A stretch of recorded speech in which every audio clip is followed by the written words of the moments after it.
প্রিয় সুধী, প্রীতি ও শুভেচ্ছা রইল।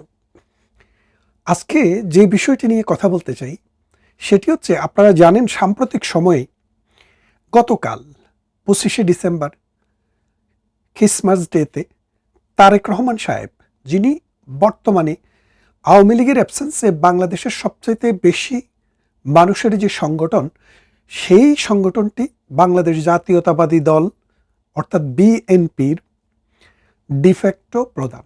যেহেতু বেগম খালেদা জিয়া প্রধান হলেও তিনি অনেকটা কোমার মধ্যে হসপিটালে আছেন, সুতরাং এই সময়ে দলের নীতি নির্ধারণ, দল পরিচালনা এবং দলের টপম্যান হিসেবে তারেক রহমান সাহেবের শীর্ষে আছেন। তো তিনি দীর্ঘ 17 বছর ব্রিটেনে প্রবাস জীবন অতিবাহিত করার পর অথবা এক্সাইলে থাকার পর 17 বছর পরে বাংলাদেশে পাড়ি জমিয়েছেন। বাংলাদেশে গিয়ে তিনি 30 ফিটে একটি বক্তৃতাও দিয়েছেন। সেই বক্তৃতায় তিনি মার্টিন লুথার কিং এর সাথে মিল রেখে বলেছিলেন যে তার একটি প্ল্যান আছে। আমি যে কথাটি বলতে চাই, মার্টিন লুথার কিং তার বাক্যটিতে বলেছিলেন তার একটি ড্রিম আছে, আই হ্যাভ এ ড্রিম, এবং তার পুরা বক্তৃতায় তার ড্রিমটা কি সেই ড্রিমের কথাই বলেছেন। কিন্তু তারেক রহমান সাহেব তার একটা প্ল্যান আছে বলেছেন, কিন্তু প্ল্যানটা যে কি সেটা আমরা জানি না। অথচ আমরা সবাই জানি যে রাজনীতির যে পরিকল্পনা মানুষের জন্য, সেটা মানুষের কাছে দেওয়া হয়। মানুষের সেখানে আলোচনা হয়, সমালোচনা হয়, পরিবর্তন হয়, সংশোধন হয়, পরিমার্জন হয়, তারপর সেটা কার্যকরী হয়। তিনি তার প্ল্যানের কথা বলেছেন, কিন্তু প্ল্যানটি কি সেটি বলেননি। হয়তো বলবেন, আমরা অপেক্ষায় রইলাম। তবে যে বিষয়টি নিয়ে আজকে মূলত কথা বলতে চাই, সে বিষয়টি হচ্ছে তারেক রহমান যদি 2026 সালের ফেব্রুয়ারি মাসের 12 তারিখে যে নির্বাচনটি শিডিউল আছে, সেই শিডিউল মতো যদি নির্বাচনটি হয়, সেই নির্বাচনে যদি বিএনপি সংখ্যাগরিষ্ঠ দল হিসেবে বেরিয়ে আসে, যেটার সম্ভাবনা খুবই হাই, এবং বেরিয়ে আসার পর তিনি যদি সরকারের প্রধান হন, তিনি যদি হেড অফ অ্যাডমিনিস্ট্রেশন বাংলাদেশের হন, তিনি যদি বাংলাদেশের প্রধানমন্ত্রী হন, তাহলে তার দুইটা নীতি খুবই ইম্পর্ট্যান্ট। একটি নীতি হচ্ছে বাংলাদেশ নীতি, আরেকটি নীতি হচ্ছে বাংলাদেশের যে সবচেয়ে বড় প্রতিবেশী, যারা 4000 মাইল জুড়ে, 4000 কিলোমিটার জুড়ে আমাদের সীমানাকে মানে বেষ্টন করে আছেন, সেই ভারতের সাথে ভারতের দ্বিপাক্ষিক নীতিটা কি হবে। এই দুইটি বিষয় খুবই গুরুত্বপূর্ণ। তো আমি প্রথমে ভারত নীতির কথাটা বলতে চাই। কেন ভারত নীতির কথাটা বলতে চাই? যে ভারত নীতিটা হচ্ছে বাহিরের সাথে ভেতরের, আর ভেতরের নীতি তো সবাই মিলে করবে না। এখন ভারতের সাথে বিএনপির অতীতের সম্পর্কটা অনেকটা জিয়াউর রহমানের আমলে কিন্তু ভালো সম্পর্ক ছিল। ইভেন প্রধানমন্ত্রী শেখ হাসিনার, খালেদা জিয়ার প্রথম অংশ অর্থাৎ 2014 সাল থেকে 2014 সাল নয়, 1991 সাল থেকে 96 এর যে সময়, ওই সময়ে কিন্তু ভালো সম্পর্কই ছিল বলে আমরা দেখেছি। কিন্তু 2001 সালে 4 দলীয় জোট জামায়াতে ইসলামীকে নিয়ে যখন ক্ষমতায় আসে, তখন কিন্তু ভারত বিরোধী অনেকগুলো ষড়যন্ত্রের সাথে, ভারত বিরোধী অনেকগুলো কর্মকাণ্ডের সাথে বিএনপি একাকার হয়ে গেছিল। বিশেষ করে 10টা অস্ত্র মামলা, অনুপ চেটিয়া এবং পরেশ বড়ুয়াকে বাংলাদেশের ভেতরে ভারতের বিরুদ্ধে সংগ্রাম করতে দেওয়া, এই বিষয়গুলো কিন্তু একদম চোখে দেখা গিয়েছে। যার ফলে ভারত কিন্তু শেষ পর্যন্ত বিএনপির বিরুদ্ধে সোচ্চার ছিল। অর্থাৎ বাংলাদেশের ভূখণ্ডকে ব্যবহার করে বন্ধুপ্রতিম ভারতে বিচ্ছিন্নতাবাদী আন্দোলন, সহিংস আন্দোলন, সংগ্রাম চালানোর জন্য বাংলাদেশ সহযোগিতা করেছে। সেই সহযোগিতাটি কি খালেদা জিয়া করেছেন, নাকি তারেক জিয়া করেছেন, নাকি তাদের সাথে থাকা জামায়াতে ইসলামী করেছেন, সেটা আমরা কখনো নিশ্চিত হইতে পারিনি। সেই নিশ্চিত করা সেই ঘটনাটা কারা ঘটিয়েছে, কি ঘটিয়েছে, 17 বছর পরে আমরা দেখলাম সেই মামলাটি খারিজ হয়ে গেছে। তো এখন এই মামলাটি, অর্থাৎ 21শে আগস্টে যে একটি গ্রেনেড হামলা হয়েছিল, সেই মামলাটিও খারিজ হয়ে গেছে। এখন এই মামলাটি খারিজ হয়ে গেলেও ঘটনাটি তো সত্যি। তো তত্ত্বাবধায়ক সরকার বা অন্তর্বর্তীকালীন সরকার, ইউনূসের অবৈধ সরকার, ইউনূসের মবের সরকার, ইউনূসের জঙ্গিবাদী সরকার এটার কোনো বিচার করেনি। তা এখন তারেক রহমান যখন ক্ষমতায় আসবেন, তাকে কিন্তু সেই বিচারটা করতে হবে। কারণ এটা হচ্ছে মানবতার দায়। রুল অফ লকে আপনি আপহেল করবেন কিনা সেই দায়। আমি শুনতে চেয়েছিলাম তারেক রহমানের কাছে তিনি মবের বিরুদ্ধে কথা বলবেন, তিনি রুল অফ ল এর পক্ষে কথা বলবেন, তিনি বন্ধুপ্রতিম দুইটি রাষ্ট্রের সমান্তরালভাবে নিজেদের স্বাধীন সার্বভৌম কাঠামোর ভেতরে বন্ধুত্বপূর্ণভাবে চলবেন। বাংলাদেশের ঐতিহাসিকভাবে তার বাবা ভারতে আশ্রয় নিয়েছিলেন 1971 সালে, সেখানে ট্রেনিং নিয়েছিলেন, সেখান থেকে এসে বাংলাদেশে যুদ্ধ করে স্বাধীন করেছিলেন। সেই দেশটির সম্পর্কে তার একটা মিনিমাম অ্যাড্রেসিং থাকবে, কিন্তু সেটা থাকেনি। না থাকাটা বিচিত্র কিছু নয়, কিন্তু এখন কথা হচ্ছে এই যে অনুপ চেটিয়া, পরেশ বড়ুয়া এবং 10টা কষ্ট, এই বিষয়টা থেকে কি উনি সরে আসবেন, নাকি উনি ক্ষমতায় আসলে আবারও ভারতের অখণ্ডতাকে বিনষ্ট করার জন্য ভারতের বিদ্রোহীদেরকে জায়গা দিবেন এবং বাংলাদেশের উপর দিয়ে ভারতে অস্ত্রের চালান পাঠাবেন কি পাঠাবেন না, এটা একটা বড় বিষয়। আমরা সাম্প্রতিক সময়ে বিএনপিকে যারা গত 17 বছরে সার্ভিস দিয়েছে, জামাতে ইসলামীকে যারা সার্ভিস দিয়েছে, সেই গোষ্ঠীদের দুইজনের একজন হলো ওই যে আমাদের মোফাজ্জেল ভাই বলে যে ইল্লু এবং পিঙ্কু। তারা কিন্তু বলতে শুরু করেছেন, তারা বলেছেন যে তারেক রহমানের ভারতের সাথে একটি সমঝোতা হয়েছে, আওয়ামী লীগের সাথে সমঝোতা হয়েছে কিনা তারা কনফার্ম করতে পারেননি। আমরা বলতে চাই আওয়ামী লীগের সাথে কোনো সমঝোতার ইস্যু নেই। বাংলাদেশ স্বাধীন দেশ, এই দেশের আওয়ামী লীগও একটি দল, বিএনপিও একটি দল, কিন্তু ভারত একটি বিদেশি শক্তি। যেহেতু বর্তমান সরকার যেটি ক্ষমতায় আছে, এদের প্রভু হচ্ছে বিদেশে, কারণ আমেরিকা, ভারত, ব্রিটেন অথবা অন্যান্য আরো কোনো দেশ, পাকিস্তান। তো এখন এই জন্যই বিদেশিদের সাথে সম্পর্কটা খুবই গুরুত্বপূর্ণভাবে দেখা দিয়েছে।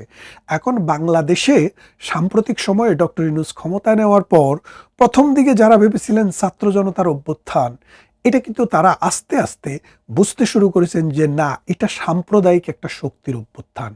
পাকিস্তানের মন্ত্রী, এমপি, আর্মি, নৌবাহিনী প্রতি সপ্তাহে সপ্তাহে বাংলাদেশে এসছে এবং পাকিস্তানকে বিনা ভিসায় বাংলাদেশে আসার পারমিশন দেওয়া হচ্ছে। পাকিস্তানের জাহাজকে বিনা পরীক্ষায় বন্দর অতিক্রম করার সুযোগ দেওয়া হচ্ছে। এর ফলে দেখা যাচ্ছে যে পাশার দানটা উল্টে গেছে। যেই বাংলাদেশ পূর্বমুখী সেটা এখন পশ্চিমমুখী হবে। এখন যেই বাংলাদেশ পশ্চিমমুখী সেটা পূর্বমুখী হবে নাকি উত্তরমুখী না দক্ষিণমুখী হবে, সেটা দেখার একটা বিষয় রয়েছে। এখন আজকের বাংলাদেশের যে অবস্থা, 3 দিক থেকে ঘিরে থাকা ভারতবর্ষ, এই ভারতবর্ষের সাথে বাংলাদেশের রাজনৈতিক নেতৃত্ব যারা রাষ্ট্র পরিচালনা করেন, তাদের সম্পর্কের সীমারেখার উপরে ভিত্তি করে এই দেশের সুস্থতা, এই দেশের উন্নয়ন এবং এই দেশের অগ্রযাত্রা। কারণ আমরা দেখেছি গতকালও আমাদের যে উপদেষ্টা, যিনি অর্থনৈতিক উপদেষ্টা, তিনি বলেছেন যে ভারত থেকে 50 লক্ষ মেট্রিক টন চাল আমদানি করবেন। সাংবাদিকেরা জিজ্ঞেস করলেন যে ভারত বিরোধিতার এই যুগে, এই মৌলবাদীদের এই আস্ফালনের যুগে ভারত থেকে কেন আনা হবে? তিনি বললেন যে প্রতি কেজিতে 10 টাকা কম। ভিয়েতনাম থেকে আনতে গেলে 10 টাকা বেশি পড়ে, ভারত থেকে আনতে গেলে 10 টাকা কম পড়ে। এই অর্থনীতিবিদ নিজে যে কথাটি বলেছেন, এটি একটি স্বচ্ছ কথা। আমরা বহুবার বলে এসেছি, ভারতের সাথে আমাদের যে 8 থেকে 10 বিলিয়নের যে ট্রেড, এই ট্রেডিংটা বাংলাদেশিরা করে শুধুমাত্র ভারতের কাছ থেকে কম দামে পাওয়া যায় বলে। যদি ভারত থেকে এর চেয়ে কম দামে কোথাও পাওয়া যেত, তাহলে ভারতকে আমরা কখনো, এই বিএনপি গভর্নমেন্ট, এই জামাতি গভর্নমেন্ট অথবা এই ডক্টর ইউনূসের অবৈধ গভর্নমেন্ট কখনো সাপোর্ট করতো না।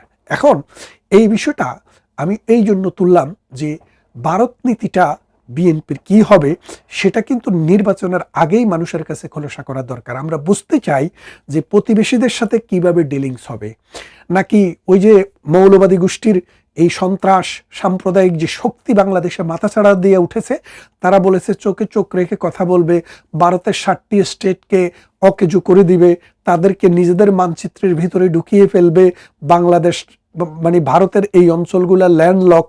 এই যে নানান প্রভোকেটিভ কথাবার্তা, এখানে রাষ্ট্রদূতকে তলব, ওখানে রাষ্ট্রদূতকে তলব, এর ফলে ভারত এবং বাংলাদেশের মধ্যে যে উত্তেজনা এবং টেনশন বিরাজ করছে, বাংলাদেশ সৃষ্টির 53 বছরে এই রকম টেনশন দুটি জাতির মধ্যে আর কখনো ছিল না। এখন এই টেনশন দূর করার ক্ষেত্রে রাষ্ট্র কতটা সাকসেসফুল হয়, কারণ আপনি দুইটা দেশ, প্রতিবেশী দুইটা দেশের মধ্যে যুদ্ধংদেহী অবস্থায় বিরাজ রেখে কখনো আপনি এই আশা করতে পারেন না যে আপনার রাষ্ট্রের সুষম বিকাশ হবে, যেখানে আপনি এককভাবে 10 বিলিয়নের মতো তার সাথে ট্রেড করেন। এখন বাংলাদেশের অর্থনীতি, বাংলাদেশের রাজনীতি, বাংলাদেশের সমাজনীতি, বাংলাদেশের শিল্প, সাহিত্য, সংস্কৃতি সব কিছুর সাথে কিন্তু ভারতের একটা একদম ক্লোজলি কানেক্টেড। কেন কানেক্টেড? আমাদের যে কবির পাশে এই সাউয়া হাদিকে যেখানে কবর দেওয়া হয়েছে, সেই নজরুলের জন্ম ভারতে, বেড়ে ওঠা ভারতে, তিনি নির্বাচনও করেছিলেন 1922-23 সালের দিকে ভারতে। তার মানে হচ্ছে উনি বিয়েও করেছিলেন ভারতে একজন হিন্দু নারীকে, এবং তার ছেলে মেয়েরা যদিও ইসলাম নাম গ্রহণ করেছেন, অনেকেই কিন্তু হিন্দুদের মতোই চলাফেরা করেন। তার মানে এই সাম্যের কবি, এই বিদ্রোহের কবি, এই প্রেমের এবং দ্রোহের কবি পাক ভারত উপমহাদেশ নয়, সারা বিশ্বের বায়রন। সেই বায়রনের পাশে একটা সন্ত্রাসী, একটা সাম্প্রদায়িক শক্তির প্রতিবুকে শুইয়ে দেওয়া হয়েছে।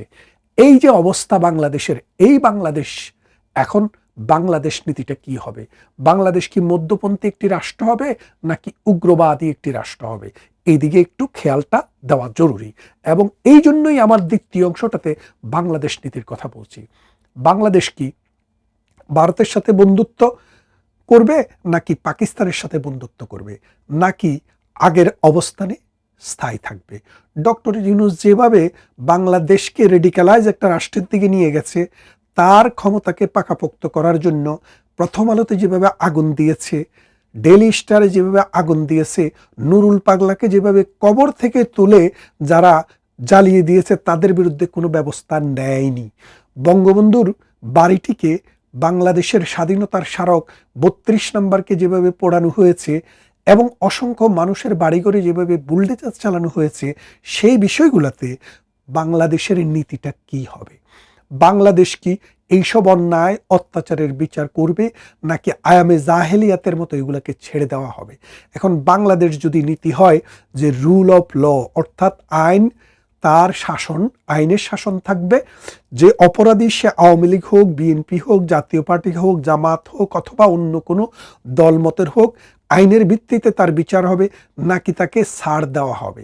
যদি তাকে ছাড় দেওয়া হয়, বিচার যদি তার করা না হয়, যদি বিচারের সংস্কৃতি না থেকে বিচারহীনতার সংস্কৃতিটা বাংলাদেশে প্রলং হয়, তাহলে আগামী দিনের দেশ তারেক রহমানের পক্ষে পরিচালনা করা খুব দুরূহ হয়ে পড়বে। এখন এই জন্যই আমরা বুঝতে চাচ্ছি প্রতিবেশীর সাথে সম্পর্ক, পাশাপাশি ইন্টারনাল রাষ্ট্রের রাষ্ট্র পরিচালনার নীতিটা কি হবে।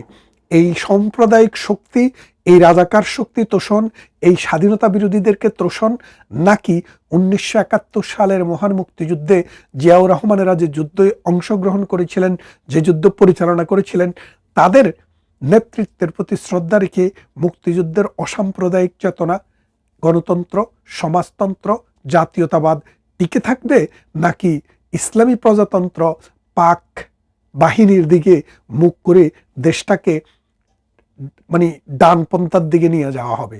সেই বিষয়টা একটা গুরুত্বপূর্ণ বিষয়। কারণ আমাদের যে সংস্কৃতি, আমাদের অসংখ্য যাত্রা শিল্পী রয়েছেন, আমাদের অসংখ্য জারিগানের শিল্পী রয়েছেন, মুর্শিদি মারফতি কীর্তনের শিল্পী রয়েছেন, বাউল রয়েছেন, বাটিয়ালি বাওয়াইয়া গাওয়ার লোক রয়েছেন, নৃত্যশিল্পী আছেন, গায়ক আছেন, নায়ক আছেন। এদের জীবন কিন্তু আজ একদম রসাতলে। তারা গান করতে পারছে না, বাউলরা নাচতে পারছে না, নর্তকেরা নাচতে পারছে না। যেখানে সেখানে নারীদের ক্রিকেট ম্যাচে হামলা হচ্ছে, বিভিন্ন মন্দিরে হামলা হচ্ছে, মসজিদে ভিন্ন মতের হইলে হামলা হচ্ছে, কাদিয়ানীদের বিরুদ্ধে হামলা হচ্ছে, হামলা হচ্ছে বিভিন্ন ফির ফকিরের মাজারে। এই যে অবস্থাটা, এটা কিন্তু টোটালি পাকিস্তানপন্থী, ডানপন্থী, আফগান বেসড একটা ফর্মুলা। এখন তারেক রহমান এই ফর্মুলাতেই থাকবেন, নাকি 1991 সাল থেকে 1996 সাল পর্যন্ত বেগম খালেদা জিয়ার নেতৃত্বে যে সরকার ছিল সেই নীতি আদর্শে ফিরে যাবেন? সেটা এখন দেখার ব্যাপার। এবং সেটার উপরেই বাংলাদেশের ভবিষ্যৎ এবং বাংলাদেশের সামনের দিন কেমন যাবে, বাংলাদেশ কোথায় যাবে, সেটা নির্ভর করে। আমরা দেখি তারেক রহমানের যদি শুভ বুদ্ধির উদয় হয়, তাহলে বুদ্ধির মুক্তি, চিন্তার স্বাধীনতা, বহুমাত্রিক চেতনা, অসাম্প্রদায়িক চেতনা, প্রতিবেশীদের সাথে সুসম্পর্ক এবং গণতান্ত্রিক হেরিটেজের প্রতি, মুক্তিযুদ্ধের প্রতি সম্মান দেখিয়ে তিনি নীতি প্রণয়ন করবেন, যেটা ভোটের আগেই মানুষের কাছে দিবেন বলে আমরা বিশ্বাস করি। এবং উনার শুধু একটা প্ল্যান আছে, পরিকল্পনা আছে বললে হবে না, সেই পরিকল্পনাটা কি সেটা দেশের মানুষকে খোলসা করতে হবে। তা না হলে মানুষ অন্ধকারে থাকবে, বিভ্রান্ত থাকবে। এই বিভ্রান্ত এবং অন্ধকারের ভেতরে সঠিক নেতৃত্ব নির্বাচন করা সম্ভব নয়। আসুন অন্ধকার কেটে যাক, আমরা তারেক রহমানের প্ল্যানটি শুনতে চাই। ভালো থাকবেন, কথা হবে অন্য কোনো ভিডিওতে।